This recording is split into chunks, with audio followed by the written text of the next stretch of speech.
I feel like black men were complacent and complicit in slavery. Don't get me wrong. I'm not saying some of us didn't fight. I'm not saying some of us didn't rise up. I'm not saying that. But what I am saying is that we remain disenfranchised because black men have been fighting for something completely different than what black women were fighting for. If you think about it, black women are the culture.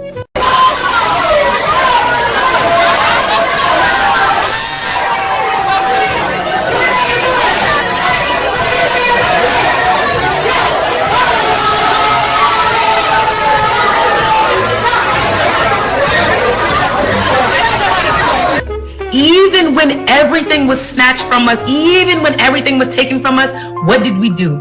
We still came up with our own vernacular. We came up with our own styles, our own nails. Everything about us has remained the original and an originated form.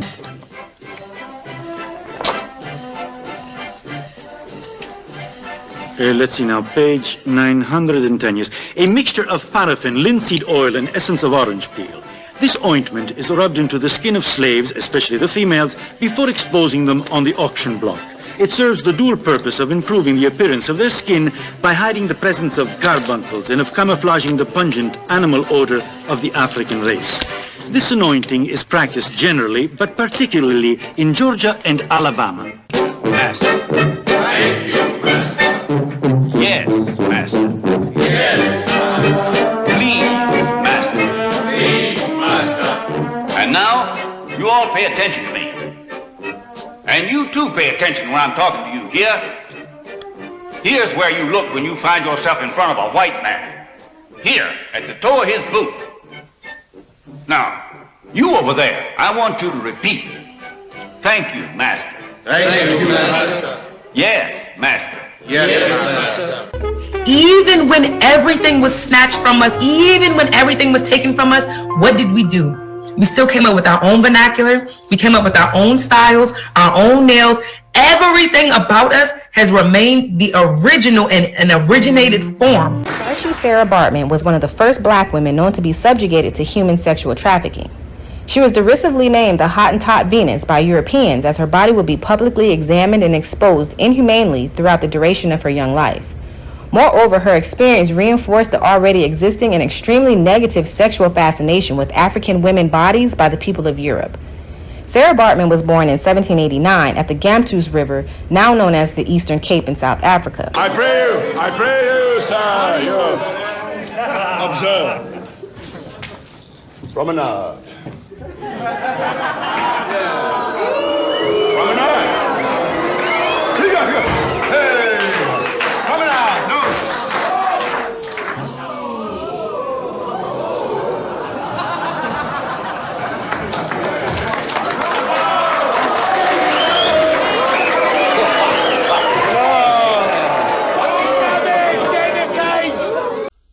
I want to give all the praises and the honor to Yahweh Bahashem, Yahweh Shai Bahashem, Recha Ha Kodash, and double honors to the elder apostles and bishops of Great Millstone.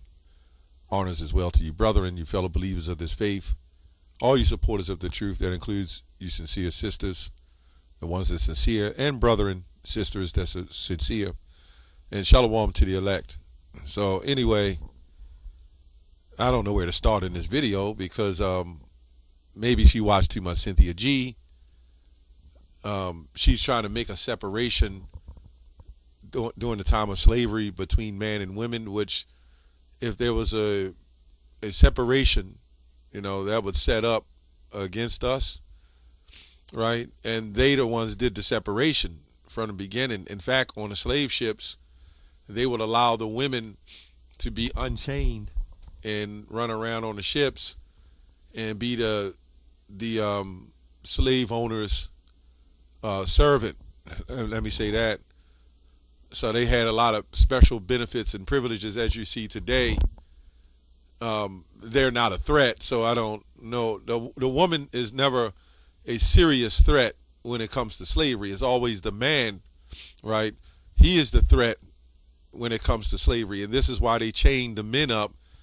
This is why the men went through the torture of the slavery, and the women, right? But you had the men fighting for what? His woman. So we can clearly see that even in 2024, women will not recognize, and we talking about these feminists, they will not recognize if the struggles that men went through, and they can't accept that we're still in slavery, to a degree. We're not free, and the society has still pushed slavery on men, right? I mean, you see it starting from the schools, from the young men, through the rap music, right? The destruction of the family, the removal of fathers. It's just that Eve, when we say Eve, the black woman, she can't accept that, right? All she sees is benefits and money. And somehow her nails and her hair and everything she considers culture. The ever culture you got as a woman is the culture that this man in this system allowed you to have. You never had your own. We're still under the captivity, right? Until the Lord gets us out of captivity. And I think that's the main point I wanted to make. Whatever culture you think you have, that culture is sent through the media, right? And then your singers and your R&B artists and your sexy reds, that is your culture. Twerking on top of tables, right? Here, this woman is trying to separate and distance herself from the destruction of the heads of her people, which are the men. And at the same time, they will sit there and twerk while white people are sitting there recording, showing the wickedness that they have. And this is why they will be totally separate and lonely when this thing is all said and done. Right? Traitors. When you see things like that, they are complete traitors. Right? They don't want, they're blaming men to being complacent. Well, we say according to the Bible, Deuteronomy 28:68, it says, and the Lord shall bring thee into Egypt again with ships. Right? And that Egypt is talking about this place we are now, because Exodus 20 says Egypt is a house of bondage. Right? As I spake unto thee, thou shalt see it no more again, and there thou shalt be sold unto your enemies for bondmen and bondwomen, and no man shall save you. Right? It says buy you, but it goes back to redeem or save you when you go to the original translations. So here we have a situation where women have removed themselves out of the so-called situation that the men were in, and labeling themselves as somebody greater and somebody more special outside of what their man is, because for whatever reason they think the men didn't have enough strength to fight for them when it came to slavery. This is why we can understand, and you should understand, a woman, especially these women, will never fully respect you until you get to your power that you're supposed to have. They can't see it. A sincere sister can see it to a degree, but they can't see it. These people can't see it. So what they do is they blame men. And that's all this is. This is this feminism. They want to blame men. Well, what power did you have in slavery? I'll wait for that. What power did you have that you had your own culture and your own vernacular? A power that wasn't allowed, that you made on your own and wasn't allowed to have. Who allowed you to have that kind of power? And whatever vernacular you had, you got from your men, right? But whatever other vernacular you had amongst each other as under women, you had codes. But you know what? There's a lot I couldn't put in this video about the bed wenches. And this man would marry you off or let you and have you lay with different men. Yeah, you had a lot of power. You had a lot of control. So now you're twerking. You're walking around with the attire that you're wearing. You got dangerously long fingernails. Yeah, right. Let's go to Jeremiah 17:4. And thou, even thyself, shalt discontinue from thine heritage that I have gave thee, and I will cause thee to serve thine enemies, in a land which thou knowest not, for ye have kindled a fire in mine anger, which shall burn forever, for a period of time. So this shows you the situation of this Eve making this video, shows you that we under a curse. The average woman on the planet who has a husband of her nationality is not saying anything like this, right? The other nations aren't talking about what they went through in their slavery, or whatever slavery, whatever they claim they had, and then putting down the men for it, right? What other nations doing that? Calling themselves queens. What other nations doing that? And setting themselves high above their own men. But the white men, they're not going to set themselves above them. That's just what it is. If you want to live this fantasy la-la land and believe that you made your own culture, you did your own thing, that Harriet Tubman, who got a gun from the Quakers and went and tried to get her husband, and her husband said he didn't want to sell out, and then use other white men with Harriet Tubman to, looks like Oprah, right? That went down and conquered, so-called, brought people to the Underground Railroad.